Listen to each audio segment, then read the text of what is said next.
Hey everyone, welcome to the first online CC training. This one is going to be used for January 2019, and it's also going to be part of the new CC orientation, which will take place partially online. So we're going to be covering a lot of stuff as far as ventilator basics in this one, and then more advanced ventilator stuff as well. So for current employees, some of this stuff might be a little bit repetitive, but it's still a good refresher, and then for new people, this will be a lot of new information. So just starting off with the basics outside of the ventilator, there's going to be these two limbs right here. So the inspiratory and expiratory circuit limbs. They are identical and interchangeable. However, the circuit itself comes with a water trap on one side, and you're going to want to attach that to the expiratory limb. The next thing is that there's these two sensing limbs, and one is male fitted, one is female fitted. They can only go in one way, and so those are easy to hook up. This is a really common site of ventilator circuit failures. So if things aren't attached tightly, then you're going to get a leak and it's going to tell you the circuit is failing. On the other side of the ventilator, we have this high pressure oxygen tubing, or oxygen hose, and that green hose should always be attached over here. It's a threaded attachment. And then right below that, there is a nebulizer port. And so what you'd normally attach to the wall would actually get attached to this nebulizer port, and for that to work, it has to have that high pressure fitting on there because it diverts some of the gas flow in order to power the nebulizer. This ventilator can also do a low pressure setting by turning, once we get into the actual screen, you can turn the FiO2 down past 21%, and that will give you a low pressure source setting. For that, you'll need our distal FiO2 sensor, which we'll talk about later. And then you'll be using, instead of that green hose, you'll be using just a regular piece of oxygen tubing, and then you'll need one of those green Christmas trees to thread on there. So this will include some videos in here. I've worked them into the different slides. So here's just basically how to turn it on. So you arrive at the ventilator, bottom left button over here is going to turn this ventilator on. Now, there's a few different options here. Same patient, new patient, and vent setup. If you were to go into vent setup and then EST, that would be how we would test our circuit. But for now, we're just going to go into new patient.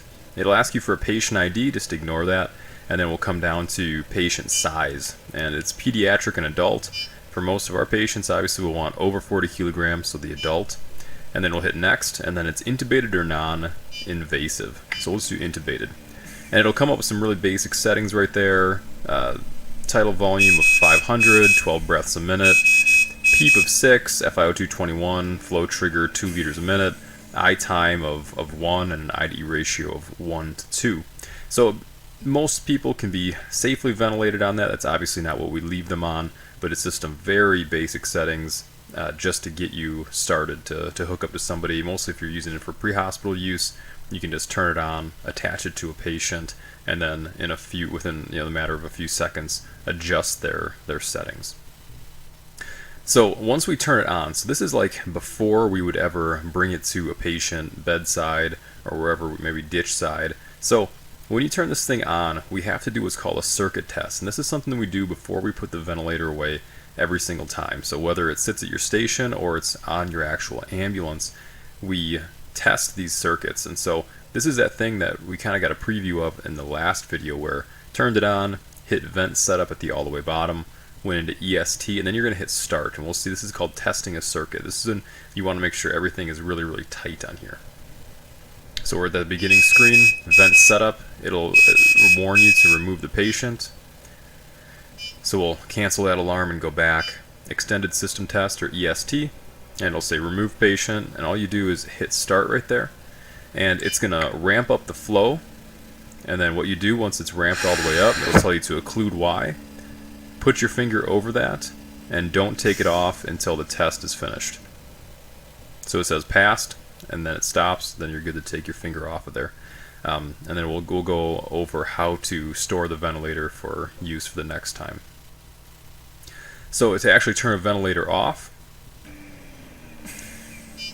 we'll go over standby first. So to put it in standby, there's a tab up there that says standby. It'll ask you to confirm. You can hit yes. But to actually turn it off, you have to hit resume ventilation. It will not let you turn it off in standby. So you'll put it back to this normal screen where it's ventilating and hold the power button. all ventilators will start alarming, and so you'll need to hit the alarm button. So this is how the ventilators are actually stored. So you can see that green hose is on the left side. That can be coiled up, usually like right on top of the screen as well. That makes it a little bit easier to carry. So the green hose is coiled up. You should always have a carabiner on it for use to hook to the back of the cot. And then a filter should be somewhere on the expiratory limb. So remember that top limb, that top thick limb is the expiratory limb. It can be right at the ventilator. It can be on the expiratory side of the Y. Just never put it after the Y. And you might think, oh, why not? It seems, especially if it's an HMEF, it seems like a good place for it. That'll really increase your dead space. And so if you do end up putting one there, you have to increase your tidal volume. So you don't want to have to increase your tidal volume just to make up for a spacer. And so keep it on the expiratory limb. And then the end tidal CO2 does go between the patient and the Y because you want a good reading. And so that should go before the elbow. And so it should go between the Y and the elbow. And then once all that stuff is set up, you can take either the blue cap or the test lung and put it on the end of there. That's to keep the circuit closed and keep it clean. And then you'll want to just throw a couple pieces of tape on here, otherwise it'll be really hard to carry around. It makes a world of difference whether or not you put just a few pieces of tape on there to keep the end tidal CO2, the sensing lines, and the limbs together. If you don't do that, the person after you will probably want to kill you. So here's the ventilator all set up. This is how the back of the cot should look, or something very, very similar to this, walking into a critical care scene. So you should have a 12 lead prepped with the stickers already on there, an SpO2 with you, and the monitor screen visible. Looking at the back here, the oxygen is already attached, and the vent is secured. Over here, you should always have one of these securing devices on the IV pole side of the cot, and then the end tidal CO2 is attached down here on the bottom left as well. So everything is ready to go. So looking at the actual interface of the ventilator itself, like we saw before, the on-off button is over on the left. You can click a button to display the alarms. That'll turn the screen a bunch of funny colors. If you hold that battery power check button up on the top right hand side of the screen, it'll tell you the actual percent of the battery. Scroll knob is used all the time. You can do a control lock where it won't allow anything to bump into the screen and change the settings. You can give a manual breath. Maneuvers button is going to be really helpful when we talk about taking plateau pressures. And then the alarm silence button is over there opposite of the on-off button. How we do things in here is tap, turn, confirm. So basically once you tap a setting, so let's say we're changing the FiO2, you're going to tap FiO2, you'll turn it either up or down, and then go back and hit the FiO2 again as just an example. Otherwise, if let's say you just tapped the FiO2, scrolled, and then tapped onto another setting, it wouldn't save what you did. So tap, turn, and confirm. Once you're into the actual ventilator, these are the two screens. There's a monitor screen and the control page that most people will start to look at, and then we'll see what we monitor in graphics. So this monitoring page is just going to show you all of your different alarm settings. So like when you look at rate, for example, the patient's currently ventilating at a rate of 12, and then you can see that there's a top bar, and that top bar says 40. It's going to alarm if the patient breathes above 40, and it's going to alarm if the patient breathes below 10. And so look at the P peak next to it, for example. 35 is the current peak pressure. It's going to alarm if it goes to 40, and it's going to alarm if it goes below 10. So that's what that means. And you can also click on those and change which ones you want to see. On the very top left is the airway pressure. That's going to be a live graph that we'll look at in a little bit. And then the top right will show you your most recent alarm. If the alarm is blinking, it means it's current. If it's solid, it means that it's passed by. And then there's the control page down below. This is where you're going to set your rate, your tidal volume. If you're in a pressure mode, inspiratory pressure and PSV, your PEEP, your inspiratory time on the bottom left there controls your I time. So it controls three things. It controls your I time itself in actual seconds. And then there's an I to E ratio, so how much time you spend on inhalation versus exhalation. And then right below that, where it says 40, that's going to be your liters per minute. And our ventilator references do reference the liter flow per minute, so you'll want to know where all that stuff is. Decreasing the inspiratory time obviously increases the flow. and it will lengthen your IDE ratio and vice versa. You make the inspiratory time longer, you'll have a shorter IDE ratio, and the flow will be slower. Inspiratory pause is next to that. We'd only use that usually in inverse IDE ratios if we really needed to extend it or hold at a certain pressure. Pressure trigger after that, we'll talk about how that pressure trigger works with this ventilator. Bias flow is also located in that flow trigger zone, so remember that part. And then FiO2 is right there. And you can see that when I was talking about low pressure sources before, where it says LPS all the way at the bottom left hand side of FiO2, when you turn it past 21%, you're going to get that low pressure source setting. And then conversely, it goes to 100% if you spin it all the way over to 100%. So here is going to be where you make the changes. Right here is going to be all of the graphics, and so that's where you're going to mostly want to monitor. You only want to stay in this main page to click in a few settings, and then you want to get out of it. You don't want to stay in here because it doesn't tell you anything besides what you're currently at, which is really what your monitor page is up top for. And you can find out most of that information in the graphics section. It'll tell you a lot more as well. We'll take a look at it in a second. And then maneuvers are right here. Every single time that you change a tidal volume, change a setting, there's a change in patient condition, you want to take something called a plateau pressure, and we'll look at that in a minute. So first we'll look at the monitoring page, which is right here. So most people choose to look at this in the waves form. If you know how to use flow volume loops, those are probably better, but not many paramedics are familiar with those.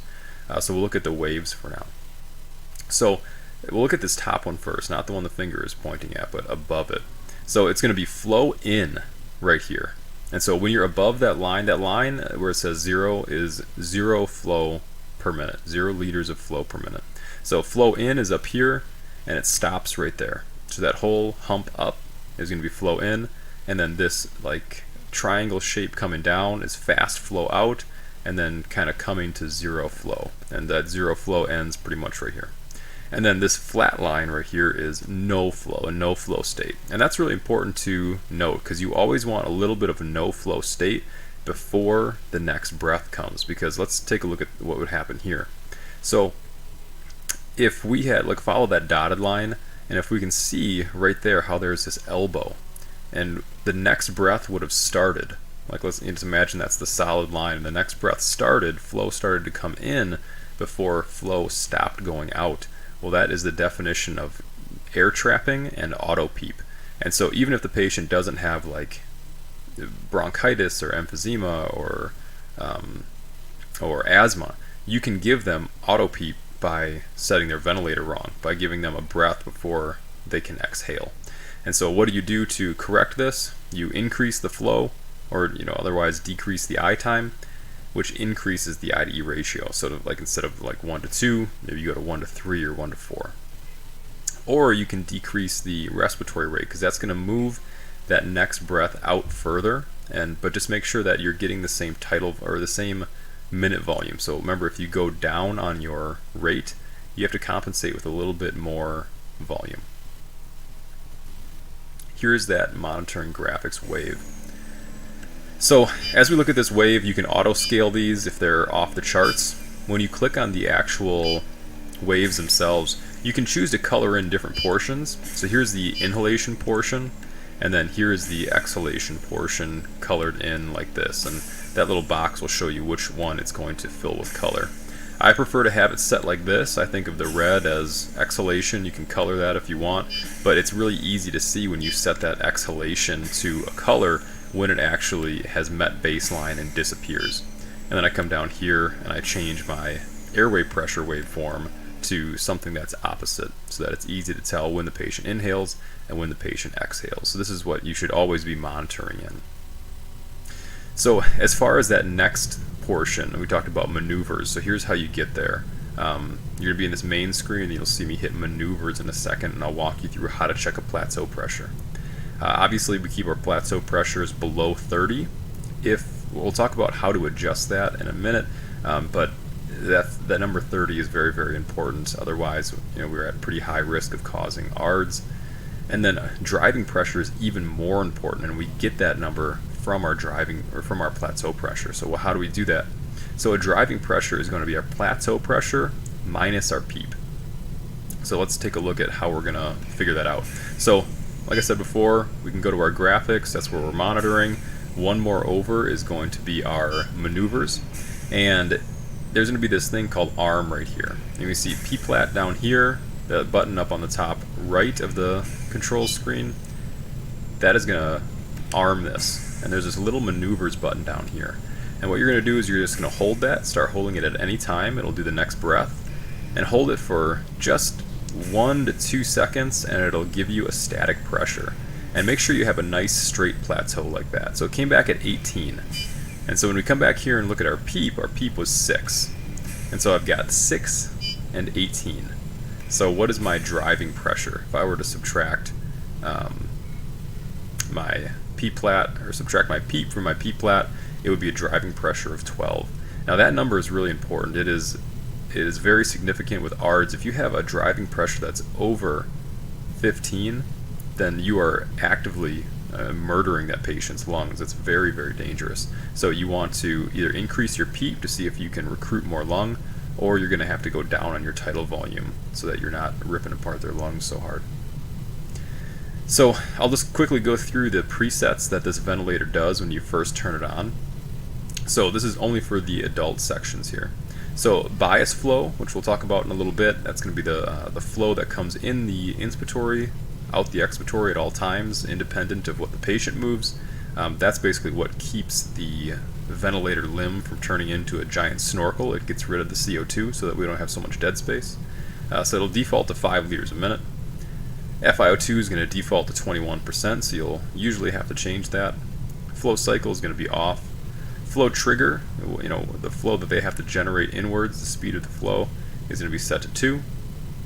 It has an increase oxygen setting, so like if you're going to change circuits or something like that, then you can hit the increase oxygen button, and for 3 minutes it'll add 79%. So what does that mean? If you're at 21%, it adds 79%. It will ventilate them for 3 minutes at 100% oxygen to up their saturation, so that if you're going to be suctioning or you're going to be changing out a vent circuit or something like that, then they can be saturated for that time. Inspiratory pause will be off.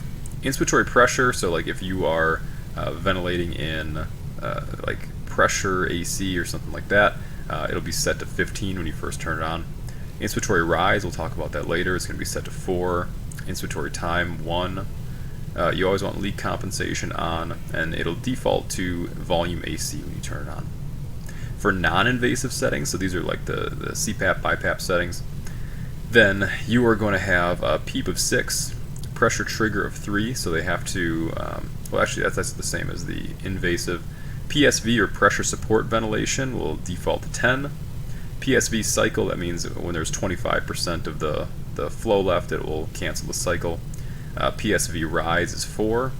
PSV time max, this is like the max time that it will allow the vent to assist them, is 2 seconds. So that's time max of pressure support ventilation. Rate of 12, this is like the apnea backup mode. And then don't worry about any of the SBT settings.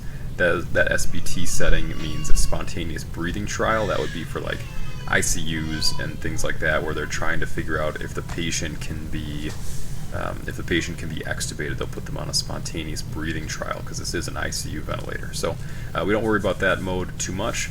So that's going to end section 1, and I'll see you guys in section 2. Okay, this is going to be section 2. Let's look at making some basic changes. So first we're going to look at modes. We've got the mode ventilator and standby here. We'll take it out. And what we're going to notice here is that changing the mode is one thing that's different because it's not tap, turn, confirm. Changing the mode is pretty serious, and so what you're going to have to do here is, once you select the mode that you want to be in, so let's say we want to be in volume AC, we don't select the actual button again. There's a flashing button that says accept, and that's how you're going to change the actual mode, because you don't want to end up in the wrong mode the same way that you change any other setting.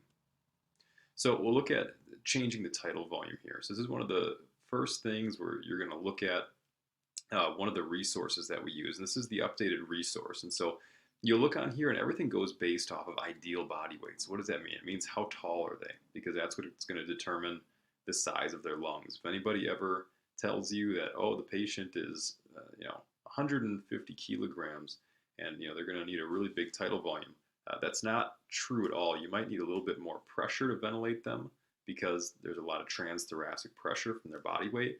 But that doesn't mean, just because a 5'5" person gains 300 pounds of body fat, that does not make their lungs any bigger. It actually makes them smaller. So they don't get a huge tidal volume. It all goes by actual height. So you're going to look at, is it a male or a female? So let's say that we have a female. And then once you know the sex, you're going to come down here and we'll say maybe it's, a 5'7" female. And we come down here and we say, how many cc's per kilogram are we going to use? We'll go into how to determine that later, but maybe 6 or 7. So let's just go with 6. And it says about 370. So we can do 370, 375, anywhere right in that ballpark. And what's really going to determine is that tidal volume safe is going to be their plateau pressure and their driving pressure. And then right below it, you'll see that there is a recommended frequency, and that's a bottom line respiratory rate. On ventilators, in ventilator speak, it's often a respiratory rate is often referred to as a frequency. So why is that 20? There's a certain calculation that we do that's listed on the other side of this resource, and you're going to see that those are like the basement numbers. So to move that small of a tidal volume, you need to move it this many times per minute to make an average minute volume for that patient. So it gives you your starting respiratory rate and tidal volume right there, just based off of their height and sex. And so we'll make one of those changes real quick. We'll put in this person. So we've got it at 500. So now we're going to come down here. We're going to say turn that all the way down to 370, and then tap to confirm it. So it's tap, turn, and then confirm. So then we found out that our frequency, we'll zoom in on that box, was 370 right here. And so what we're going to do is we're just going to pretty much repeat that same sequence. We're going to tap it, and then notice what happens with the IDE. Look at it, as I'm going up on the respiratory rate, the IDE ratio is becoming shorter. So I went from 1 to 4 or whatever it was, and increased the respiratory rate to 20. And now, without changing the I time or directly changing the IDE ratio, because I was putting those breaths closer together, it went from a 1 to 4 to a 1 to 2. So you always have to check and make sure that your IDE ratios are okay after you put in the respiratory rate, because that changes. That's one of the things that majorly changes your IDE ratio.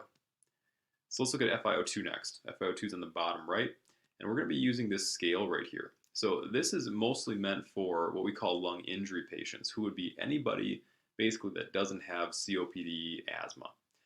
And you can see that it's pretty generous with the PEEP.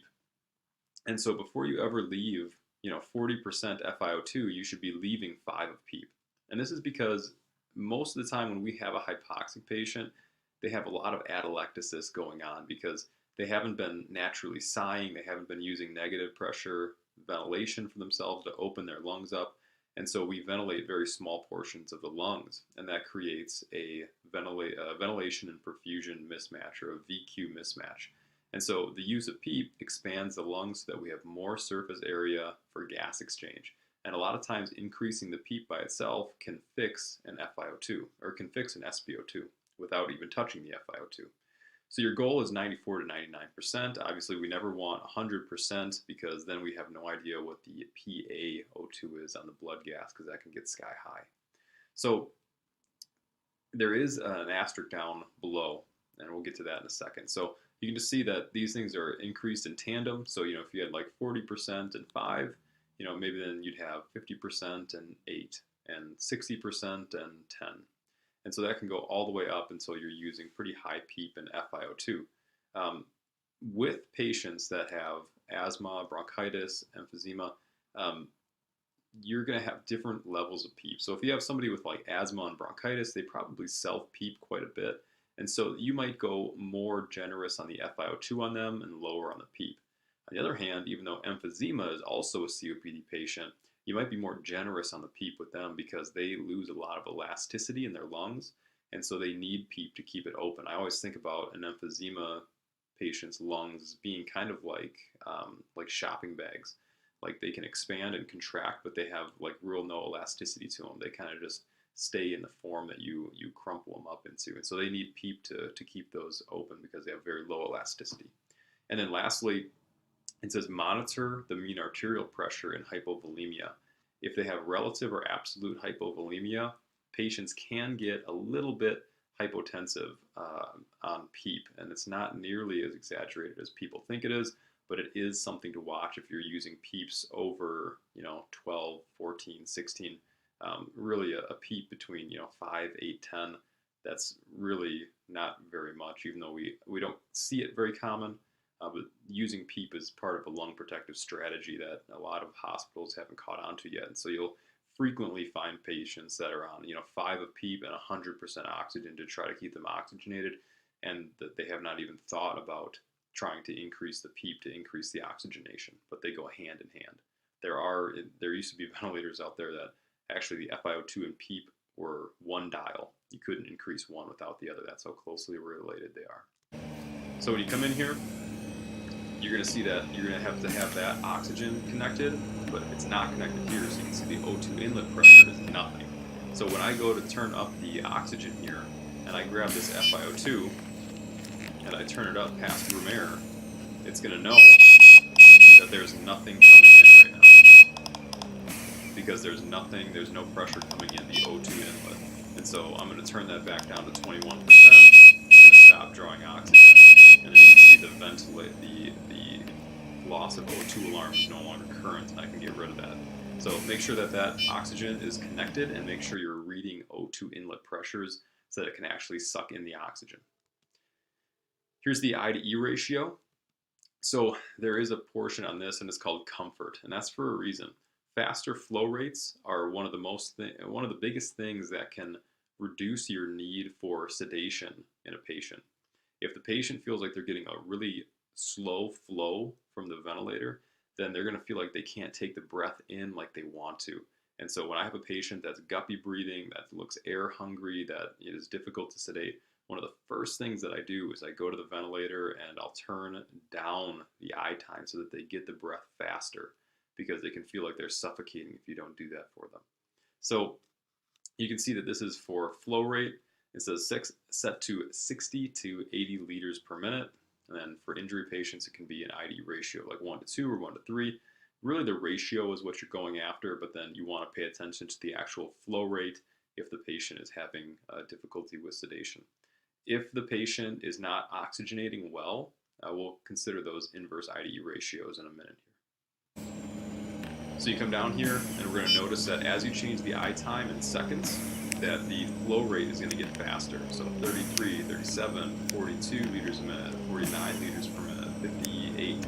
So it can get pretty fast down here. And then once you get the ID ratio that you want, so let's say I wanted a 1 to 4 for obstructive patients, then that's what's going to allow me to set that ID ratio. And what I'm looking for there is no air trapping. So that bottom red one is reaching baseline, or that top red one is reaching baseline, so that I'm not air trapping at all. We'll look at a different one here. So this is going to be inverse IDE ratio. So this would be like if the patient, we have them on a lot of FiO2, a lot of PEEP, and we just can't oxygenate this patient. And you're thinking, well, I've got the oxygen turned up all the way to 100%. I've got them on a really high PEEP. Like, what am I supposed to do next? Well, you have to actually think about how long you're spending on oxygenation and how long you're spending on ventilation. So in the respiratory cycle, inhalation is oxygenation and exhalation is CO2 elimination. And so what you're going to do here is you're going to flip the IDE ratio. So in this example, we're going to be in a 1 to 2 IDE ratio. And what we're going to do is we're going to flip this to a 2 to 1 IDE ratio. So that means I'm going to be spending twice as long on inhalation as I am on exhalation. And you're going to see that I'm going to run into a little bit of air trapping when I do that. So I'll have to lower my respiratory rate to allow them adequate time to exhale so that they don't air trap. And yes, these patients are probably going to get a buildup of CO2. So this is called permissive hypercapnia. The end-tidal CO2 is going to rise on this, but when it comes to SpO2 versus end-tidal CO2, the SpO2 always wins. They'll tolerate some hypercapnia, they'll tolerate a respiratory acidosis. They will not tolerate a hypoxia. That is what causes cell death, but they will tolerate some acidosis. So we'll take a look here. So I'm at a 1 to 2 right now. And what I'm going to do is I'm just going to turn that. I'm going to pay really close attention to, oh, there it goes. I'm at like a 1 to 1. Now I'm at a 1 to 1, 1.3, 1.5 to 1, 1.71. So there's my 2.0 to 1. So twice as long inhalation as exhalation. And you're going to see I check my flow waveforms here, and it looks like I have some air trapping. So that's a problem. I don't want to air trap this patient. That's going to make their acidosis even worse if they can't exhale. So I've got to go down on my rate. And you can see as I'm going down on the rate, it's changing my I/E ratio. So now I'm at like a 1 to 1. But I'm still spending 2 seconds on inhalation, which is what I wanted. So it looks like I have some free time there where it's at a no flow state, so I'm going to turn the respiratory rate up a little bit. And this looks like it's pretty decently set in. Getting a full exhalation, but minimal downtime, but I'm still getting a really long inhalation. And just like it says there at the bottom of that card, it says this will cause CO2 retention and difficulty with sedation. Deep sedation, then paralytics may be needed. So patients will not tolerate this very well. Patients don't tolerate hypercarbia very well. They don't tolerate slow eye times very well. And so these patients do usually need deep sedation. So that would mean probably if you're using ketamine, a total dissociation state. If you're using propofol, probably heavier uses of fentanyl on top of it. Watch their heart rate for signs of low sedation, and then probably paralyzing them so that they're not interrupting this respiratory cycle. This would be an example, staying on the flow waveform things here. This would be an example of a patient who is, we put them on the vent, we put them on 1 to 2 I/E ratio like normal, and it turns out they have like some bronchitis, some emphysema, some asthma, and they're air trapping, as you can see in here. So they have that step off. So they're still exhaling, that red bar up above, and it doesn't reach baseline before the next flow comes in. And so here's what we're going to do. We've identified that they're air trapping. This is not good. They're holding pressure inside their lungs. And so what we're going to do is we're going to come out here and hit main so we can make some changes. And we're going to change that 1 to 2 I/E ratio to a 1 to 4 I/E ratio. So I'm turning the time down. Now I've got a 1 to 4, and I'm going to check it again. And we're going to see what we have here.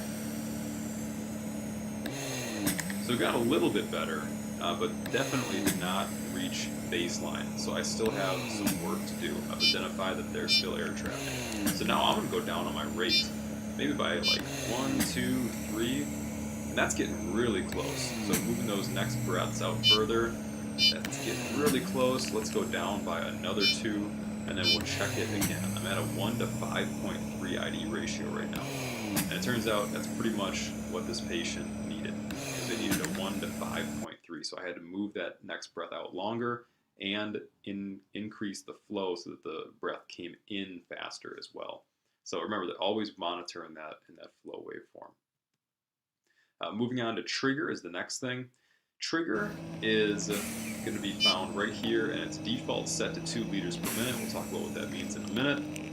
As you increase the flow trigger, so say like 4 liters per minute, that's going to make it less sensitive to give a breath. If you moved it down to like 1, that would be really sensitive.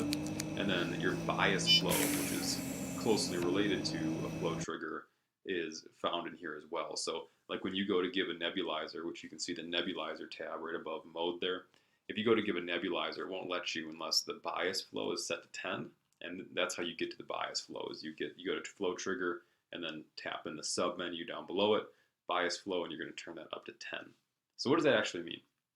So on the picture on the right here, we can see like the end of a limb. So we're coming up to the Y port here, and this ventilator has this thing called bias flow, and that's what, like I mentioned before, that's what keeps this ventilator circuit from being one gigantic snorkel. So it's what washes away CO2 so that the patient doesn't breathe it.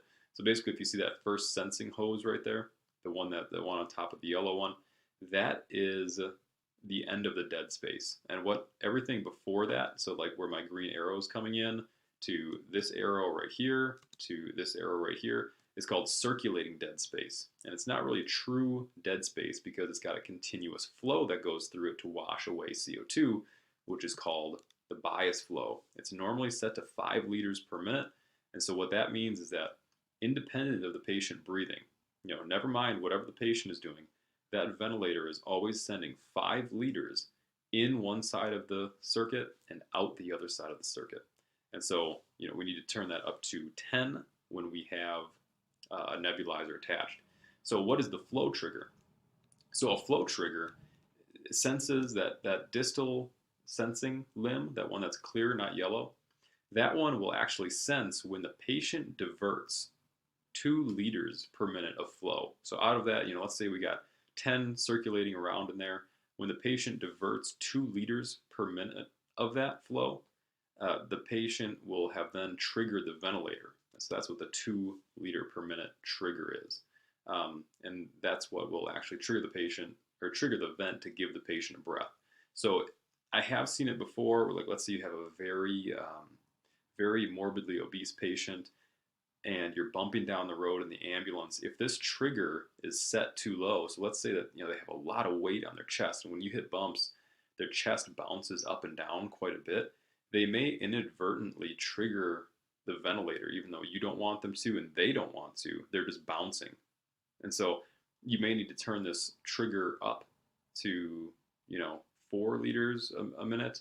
Or what you can do is you can go in, and if you turn it all the way down, you can turn it to a pressure trigger and then turn the pressure trigger up, and then it will sense negative or relatively negative pressure versus the PEEP, and that's what will cause the ventilator to give a breath. But this can be a huge problem if you don't know how to fix it. If you have a patient that's inadvertently triggering, or if something is leaning up against your ventilator tubing, like you've tucked it somewhere, and the patient's arm is resting up against it and bouncing or something like that, it can cause an accidental flow trigger or pressure trigger, and it can be continuously cycling and hyperventilating the patient and breath stacking and all this stuff if you're not watching it carefully.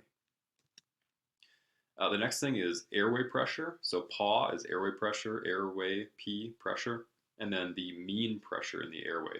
And so the airway pressure is pretty much like a live measurement, and then the P mean is like it's the average of that pressure. And so we'll look at it up here at the top left-hand side of the ventilator. So you can see it says airway pressure right there in centimeters of water pressure, and it's going up to like 18. You can see your P peak right there, and then P mean is down by the left side. So over the course of a minute, the average pressure is like 9 all the time. So the next thing to look at here is the P peak, and this is what people really spend a lot of time thinking about, especially in the respiratory world.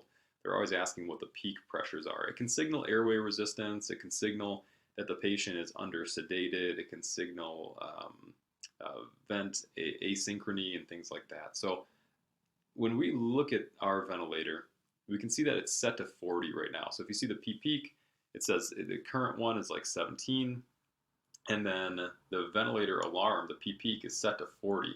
And on this ventilator, you can see that there's a little triangle right on top of 40. And so we're going to adjust the P peak and watch how that triangle moves. The P peak is important because, like, if the patient, let's say they get like a mucus plug or something, if the P peak is going over the set alarm limit, the ventilator will cancel the breath. And so with this one, let's say the patient had a lot of airway resistance, they had asthma or something, the vent will try to give a breath, but it'll cancel out when it hits that alarm limit. It won't go over that pressure limit that you have it set to. And so what I'm going to do in this video is I'm going to take the P peak and I'm going to put it underneath what the ventilator is hitting for a peak, the alarm limit. And you're going to see that triangle move all the way down, and then the vent will not ventilate over the set limit that I have. So I'll click that top part, and I'm going to keep moving it down. I'm going to move it below what it's doing. So it's going to 18 right now. I'm going to set it to 14, and it's going to start freaking out, and then it will not ventilate over that amount. It'll cancel out as soon as it gets there. So that's your P peak. So moving on to inspiratory pressure. So this is one that's going to be available if you are using a pressure AC mode or any kind of pressure mode. Usually this is going to be available. So our vent, it's very important to note this, our vent is what's called additive. And so when I look at peak airway pressures, it's going to be PEEP plus either inspiratory pressure or pressure support ventilation, which is PSV. So let's take a look at how that works. So right now I have my inspiratory pressure set to 20. I'm in pressure AC right now, and I'll look at my airway pressure. And it's interesting to note that it's going up to like right about 20. It's got some other resistance in there. It's going to 21. So pretty much exactly what I have my inspiratory pressure set to. But if I go in here and I dial my PEEP into 5, look at what happens to my PEEP peak. It went up exactly 5. So there's a baseline pressure and then there's the pressure on top of it. And so that kind of looks like this. If you look at my illustration that I have over here on the right side of the screen, when I look at inspiratory pressure set to 20, I got PEEP set to 0. That means my airway pressure up top, that's kind of signaling like what my PEEP peak is. When I go like this and I change PEEP to 5, here's what's going to happen, is I'm going to add a baseline pressure and then it's going to go up to about 25. The other thing to look at here is PSV, which is pressure support ventilation. And this graph kind of signals two things. It's going to represent in pressure, but really this is like flow and volume coming in. This is like pressure and volume, a pressure volume loop or a pressure volume wave. And so over here on the y-axis, we're going to have pressures. So here's 5, 10, 15, 20, 25, and then we'll put some settings down here. And we'll say the patient's getting ventilated at a rate of 20, and we have them in like, this mode would pretty much be like pressure SIMV. And so I know that every single time, every single minute, this patient will get a minimum of 20 breaths a minute and an inspiratory pressure of 20. So there's no tidal volume in here because we're in a pressure control mode. So that would be like these ones right here, these white ones. I know that I'm going to get 20 of those per minute. Those are constant. They'll be the same every single time. Our tidal volume will not be able to be programmed in this mode because it's a pressure mode. And then we'll skip one. We'll go over here to PEEP real quick. PEEP is going to be this whole section down here, giving me like a baseline pressure. And then I'll come over to PSV because that's what this one is about. And that's going to be these green waveforms right here. All of these green ones. And what you'll notice about them is that they can happen anytime, anywhere, for any duration, for any volume. So what happens here is you're going to have a baseline level of PEEP and then another level of PSV or pressure support ventilation on top of it. And so what you do is you measure the amount that they total. So I have like 5 and 5 here. So PEEP would be this 5 right here. PSV would be this 5 right up here. And so we would call that 10 over 5. But what does that sound like? That sounds just like BiPAP. That's because it actually is BiPAP. So whenever you're putting somebody into SIMV, what you are doing is saying that, okay, I have this pre-programmed rate and inspiratory pressure, or you could even say tidal volume. Let's say that this was a volume SIMV mode. And let's say that over here, instead of that blacked out 500, I had that highlighted and no inspiratory pressure. So those white lines up there were, 500 milliliters. It would basically still be the same thing. So I would be able to guarantee 20 per minute at a tidal volume of 500. And then anytime in between those breaths, or maybe even attached to those breaths, the patient could activate BiPAP. And you know how BiPAP works is it's just when they breathe in, it gives them some extra support. And that's exactly what PSV is. It's pressure support ventilation. And so it gives them the ability to breathe in slow, breathe in quick, take a shallow breath, take a really deep breath, or any combination thereof. So those were all the basic settings that I wanted to go over, and I will see you guys in section 3. Okay guys, welcome to section 3. So this is the part where I'm actually going to go through some of the finer points on how to use this ventilator resource that is actually found inside the critical care bags. This is also available in PDF, so hopefully you guys will keep this on your phones or tablets, whatever you guys keep with you on shift, and kind of study this because the resources are kind of hard to use if you're not really familiar with them. The time to use time to learn how to use a resource is not when you actually need it.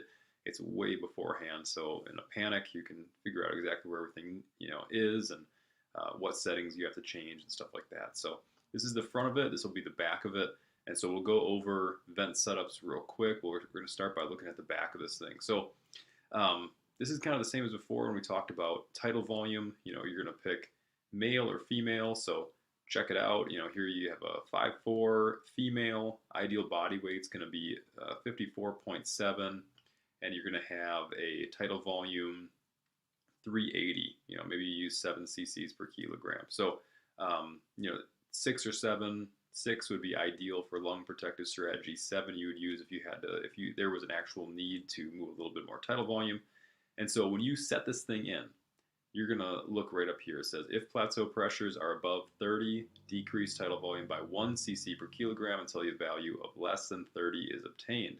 So that means that I'm going to go down and look at 6 then, because it just came back at 32.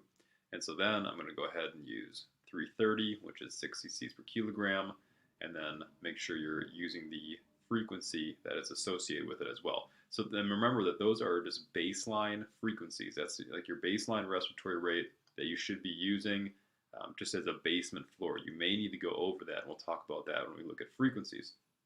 So the next thing would be specific strategies. So there's lung injury and there's obstructive patients. So in lung injury patients, that's anybody who isn't obstructive. So their injury, they're defined as injury kind of by exclusion. If they're not a patient that tends to air trap, then they're injury. So that would be like the trauma patient, the patient who was intubated because of airway protection for a stroke, the overdose patient, the patient who has ARDS for sure, lung injury patient. So you're going to use generally 6 cc's per kilogram. A normal IDE ratio, that's like 1 to 2, normally 1 to 2, 1 to 3. Maybe even a 1 to 1 sometimes, depending on their oxygenation status, but just make sure they're comfortable. Remember that faster flows are better for minimally sedated patients, and you do need, and watch your end-tidal CO2 if you need a longer expiratory time. So yeah, normally about 1 to 2.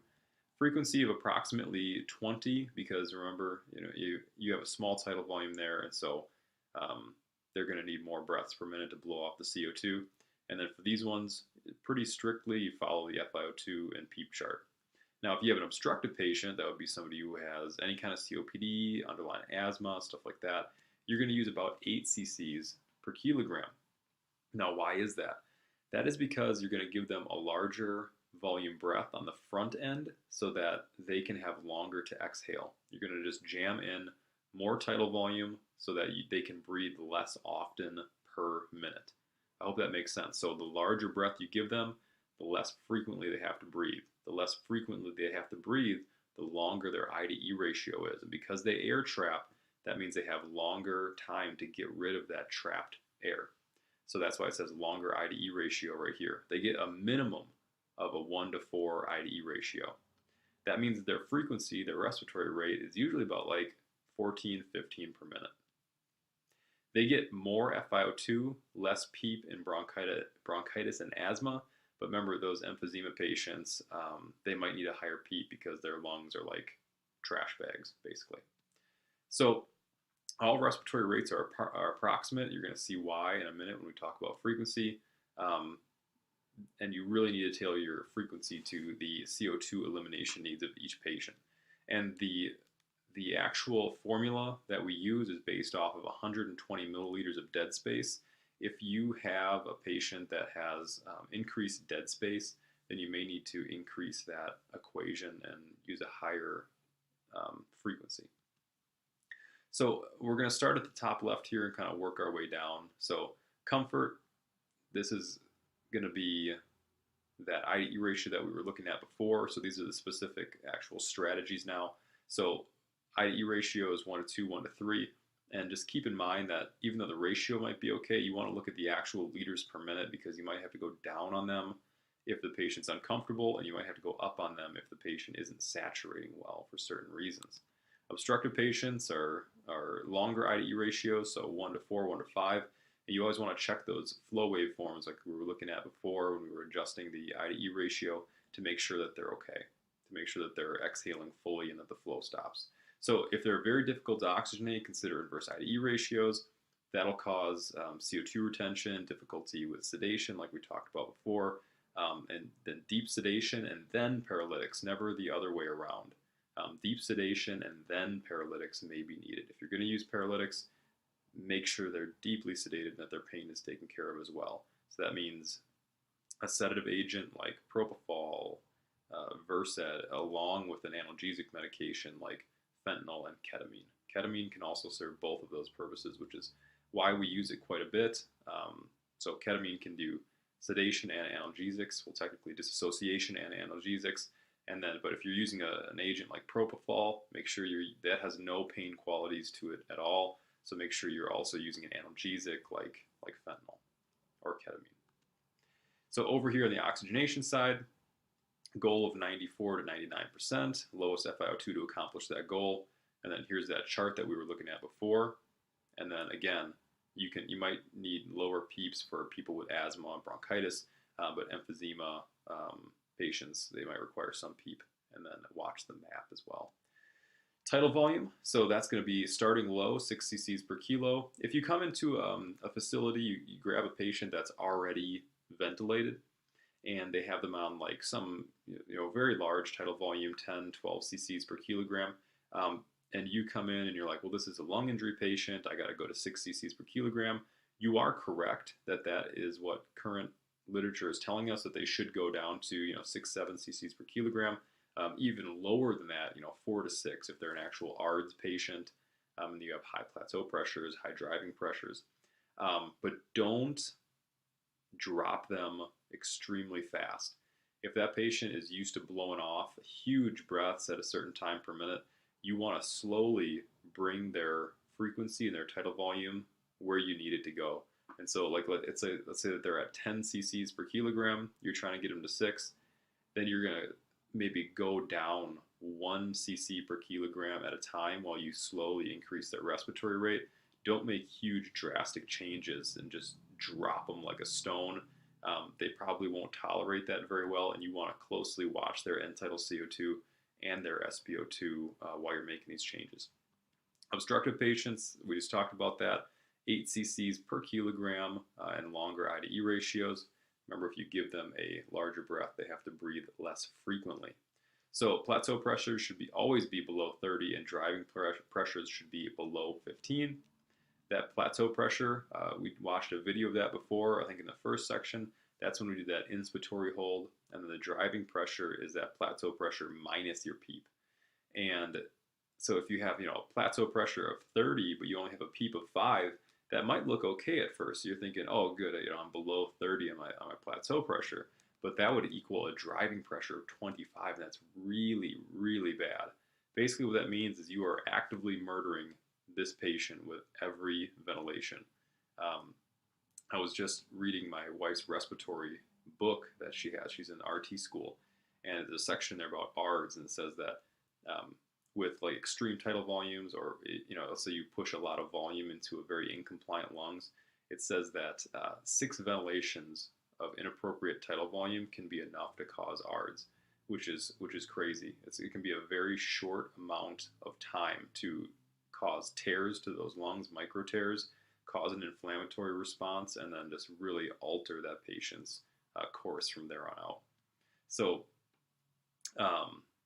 if you have a plateau pressure of 28 and 15, well, that driving pressure would be like 13 then. So at times you may see, like, it might not seem like it, but if you look at that plateau pressure and PEEP up top, 30 and 5, it might not seem like you could get the driving pressure. It might not make sense that like a plateau pressure would come down and you add pressure to it.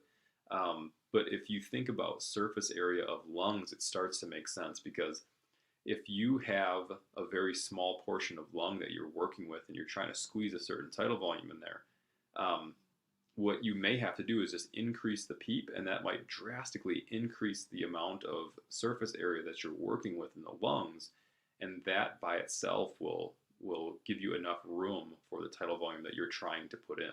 So by increasing the PEEP, you can actually lower your plateau pressure and your driving pressure simultaneously. Conversely, if you raise your PEEP, and your plateau pressure goes up with it, almost in tandem. Like you raise your peak by 10, plateau pressure goes up by like 8, 9, 10. That's not good. That means you're working with pretty much as much lung as you can get, and what you're going to have to do is go really low on your tidal volume. And that's a very, very sick patient. Next thing is ventilation. So that's going to be our frequency. And so when you have a problem with CO2, you're always going to be looking at this setting. Winter's formula and target end tidal CO2 with frequency is two things that are found on here that are really important. This first thing up here where it says lung injury and obstructive patients, it says ideal body weight times 120 divided by tidal volume equals frequency. So that's basically ideal body weight times dead space divided by the tidal volume we're using is where we get our starting frequencies. That's where we come up with respiratory rates as a whole. The reason I put that on there is if you have different formulas that you need to work with, then you can start from scratch and figure out the appropriate rate for your patient. So for metabolic acidosis, it says use Winter's formula. So here's the formula. It says for every 1 the bicarb is lowered from 24, aim for a PCO2/end tidal CO2 to be 1 lower than 40. So for an example, an HCO3 of 14, target a PCO2 of 30. So I'll draw that out in just a second. We'll keep that in mind. And then to obtain appropriate frequency for target end tidal CO2, you take your current end tidal CO2 times your current frequency. So let's say your current end tidal CO2 is 50, respiratory rate's 20, so you do like 50 times 20, and you want it to be 40, divided by 40 to give you your corrected frequency. And that kind of goes hand in hand with that Winter's formula, because if you know where you want your PCO2, the second formula helps you determine what respiratory rate you need to get there. So here's how you come up with those numbers for the Winter's formula. So an average bicarb, or like if you look at most hospitals' lab panels, it'll be 22 to 26. So that's an average of 24, right? That's right in between those two numbers. So we use an average of 24. And then for the PCO2, we use an average of 40 because it's halfway between 35 and 45. And so if we have this ABG right here, we got a pH of 7.1, HCO3 of 10, PCO2 like 38, then we're like 14 below average right here. And this is only 2 below average. And so for proper compensation here, the PCO2 should be about 26 for proper compensation, because that HCO3 is 14 below, and so if you take 14 off of like 40, which is the average that we're using, 10 less would be 30, and then 4 more off of that would be 26. And so you'd be looking for about an end tidal of in the mid-20s, mid to high 20s for this patient for proper compensation. And then so now that you know what your target PCO2 or end tidal CO2, if they're close, should be, then you use this second formula and you say, okay, my current end tidal CO2 is 36, or 38, sorry. Times 20 is my current rate, and I'm going to divide that by 26, and that's going to give me 29, which is my new corrected frequency. And use like a stepwise approach. And so if you're at 22, you're going to check the IDE ratio. Let's say you go from 20 to 22. Check the IDE ratio, adjust your flow if you have to, check for any air trapping in the waveform, and then just keep repeating that and just go up little bit by little bit. 22 to 24, check everything. 26, check everything. 28, check everything. 29, check everything. And you just don't want to do these giant changes on the ventilator. You want to do incremental changes working towards a goal, and then you want to see how the patient actually reacts to that. All right, guys, that's all I had for this section. I'll see you in section 4. All right, guys, so this is going to be the last section here, and we're going to talk about different modes. So we're going to jump right into it. The first mode that we're going to talk about is going to be volume AC. Volume AC, or volume assist control, or in the hospital, most people call it ACVC.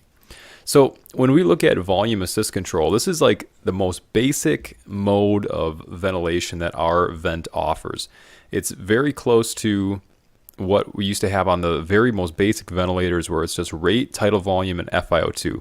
This adds PEEP. It adds, variable flow with the I to E ratio and things like that. And then what assist is, because you used to be able to just have volume control. And that just meant the only thing that patient was getting was exactly what you have programmed in. Assist, it takes the patient's own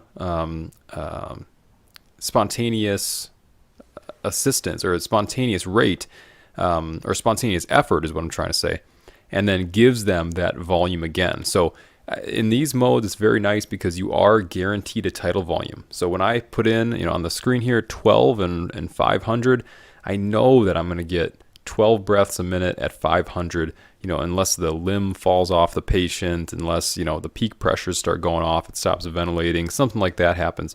I know I'm guaranteed that minute volume. And if the patient decides to take a spontaneous breath in between those 12 breaths, it's going to give that 500 again. So that's what assist and control is. Control is just those 12 at 500. Assist is it's going to give the same breath again if the patient decides to take a spontaneous breath. So assist control is not a bad mode. It's what 95% of the people that we transport are on. But what are some of the downfalls of it? Not all patients tolerate this mode very well, especially if they're lately sedated. If they want to take some of their own breaths, if they have spontaneous breaths that they're taking, they may not want to be hammered with that 500 all over again. They may want a breath that's more tailored to them. And that's where we get into mode 2 over here, which is SIMV volume, which is synchronized intermittent mandatory ventilation. And so let's look at the last two letters there, mandatory ventilation. So if we just took those, it'd be MV volume.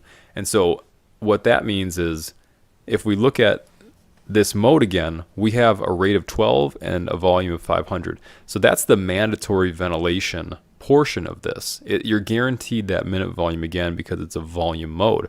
So what does synchronized intermittent mean? That means that intermittently, if they take a breath, it's going to synchronize with their flow and rate. And so like we talked about before, if you remember, it puts them into BiPAP. So it's going to give you those 12 and 500 no matter what. But if they take a spontaneous breath, it's going to basically give them BiPAP assistance. It's the exact same thing. So it does that pressure support breath or pressure support ventilation. That PSV is now lit up on that screen. And so it'll ventilate them, assist them in ventilating at 10 centimeters of water pressure above your PEEP. So what are some of the downsides to this mode? Not all patients that are spontaneously breathing like this mode. So let's say that you're transporting a patient and they're in AC volume and they're very reliant on their spontaneous breaths. And all they want to do is they want to trigger the vent and rely on it to give them that 500. Well, if you go ahead and you switch that patient because you see that they're taking spontaneous breaths and you think, oh, they might be a little bit more comfortable on SIMV volume because I've heard that spontaneously breathing patients, they're breathing on their own, they like SIMV. So you switch them to SIMV and they don't actually have the inspiratory capacity. They don't have the diaphragmatic strength. They don't have the cognitive ability right now to do a sustained inhalation. All they have strength to do is just gasp for air and rely on the vent. Well, if you put them in SIMV volume, then they're not going to really get any assistance spontaneously at all because PSV relies on them to be consistently inhaling. It only assists them during the time of inhalation.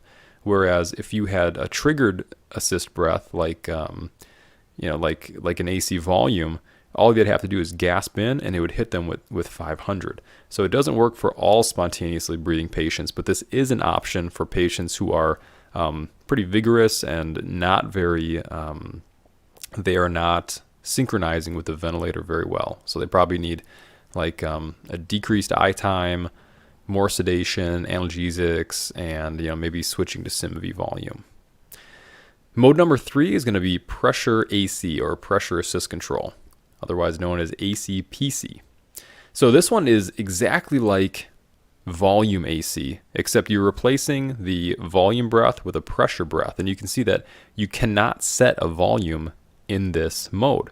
So what do you do if you can't set a volume? Well, you set a pressure. So This defaults to 15 centimeters of water pressure. So that means 12 times a minute, you're going to get, the ventilator is just going to say, I'm just going to give 15 of inspiratory pressure, and whatever that gets me, it gets me. And then it's up to you as the clinician to decide, is that enough pressure or is that not enough pressure? And how are you going to decide that? Well, you want at least 75% of your target tidal volume. So let's say that I have a target tidal volume of 500. I want 75% of that back, and so I look at up in my tidal volume exhaled, which is my VTE up there on the top right of the ventilator. If you can see the number that says 431, and then the one to the right of it is 4.6. That's your minute volume. So there's a saying that when you're in a volume control mode, monitor pressure. That's where we get our plateau pressures, our driving pressures from. When you're in a pressure control mode, you monitor volumes. So when you're giving just a pressure, you have to make sure you're physically getting back enough volume. And so you're always looking at your tidal volumes exhaled and your minute volumes. So make sure you always document those. SIM-V pressure, you can probably see where this is going. So synchronized intermittent mandatory ventilation, but in a pressure mode. So this is going to have a lot of lights lit up here. So you have a rate. That's going to give the inspiratory pressure at a certain time per minute. So, 12 times per minute, you get an inspiratory pressure of 15. But when they take a spontaneous breath, it's going to give them that BiPAP again. It's going to give them PSV, 10 centimeters of water pressure above 6. And so that would be like 16 over 6. It would basically give them when they spontaneously breathe. So mode 5 is going to be, so we're moving into the non-invasive modes right now. So this would be like if somebody was wearing a BiPAP mask. So NPPV, CPAP / PSV. Everybody probably already knows this, but BiPAP is a trade name. And so only a certain brand can use the term BiPAP, and everybody else just uses it. It's kind of like Kleenex for, tissue papers or whatever else you can think of. It's just a very common brand name. So what NPPV is non-invasive positive pressure ventilation. So that means this patient does not have an endotracheal tube. Continuous positive airway pressure, CPAP, that one's easy, / PSV. So remember our pressure support ventilation? That's how we came up with BiPAP. And this one's interesting. So you're going to see this is a spontaneously breathing mode. Look, the rate isn't lit up, the volume, the inspiratory pressure, the pressure trigger, or the inspiratory time, nothing like that, right? So basically you have a PEEP, that's the most basic setting there, and then a % of oxygen, and then since they can trigger the vent, you have their flow trigger, and then you have the PSV lit up. And remember that is the number above PEEP is going to be your IPAP. So if you go in for a patient and they're on BiPAP and they say, well, the patient's on 10 over 5, they're doing really well. Well, what are you going to set them at? Well, your PEEP would be set to 5 and your PSV would be set to 5 as well, because remember, it's the number over PEEP. So you add those two together, you get 10, and then 5 is your EPAP. So right now, when you look at the ventilator, you might think that it's at 10 over 6. It's not. It's at 16 over 6. So remember that it's additive, not absolute values. And the last one that we're going to talk about is called NPPV pressure. So when you're in the non-invasive mode, when you click onto mode, you can turn it once to the left, it goes to NPPV pressure. And again, this is non-invasive positive pressure ventilation, but this time you're going to get inspiratory pressure with this mode. This is a very interesting mode. So you can see over here, this looks a lot more like a intubated mode of ventilation, but it's for the non-invasive mask. So over here, I have a rate again. I have a rate of 12 programmed. I have an inspiratory time again. I have an inspiratory pressure. And remember, the inspiratory pressure, it's different than the PSV. So the inspiratory pressure, all they have to do is trigger the ventilator, which we have our flow trigger lit up there, and it will ventilate up until the vent reaches that pressure. And whether or not they trigger that or not, it will give it to them 12 times per minute or whatever you set. And then they have over here the PEEP again and an FiO2. And so why is this mode next to the BiPAP? Well, if you're a patient, let's say you're transporting somebody and they're on BiPAP and they're not doing very well. They don't have a lot of respiratory effort, and you start to think like, man, they're not breathing very fast anymore. I can't, it's kind of like having somebody on CPAP. Like I can't program in a rate. I can't make them breathe any faster. I can make them breathe harder. I can't make them breathe any faster. And so what you want to do is you want to take away that person's, you want to take away their, not their respiratory drive, but all their respiratory effort. And so you want to take over more control, give them more support, breathe faster for them. And so how would you normally do that? Let's say you had a patient on CPAP and you don't have a ventilator. If you had a patient on CPAP, they're breathing too slow, they're not breathing deep enough, you would take out the BVM, you take off the CPAP attachment, put the BVM with a PEEP valve on the end of the CPAP mask, and you'd breathe for them, right? That's exactly what this mode is. So NPPV pressure, you can basically think about it as a bag valve mask. That's exactly what it is. So when your patient is failing BiPAP, or let's say that you're just putting somebody on non-invasive at first anyway, or you want to use this as a bag valve mask, you can do that. This is pretty much a bag valve mask setting. So that is all I wanted to cover in the ventilation modes, and that is the end of section 4.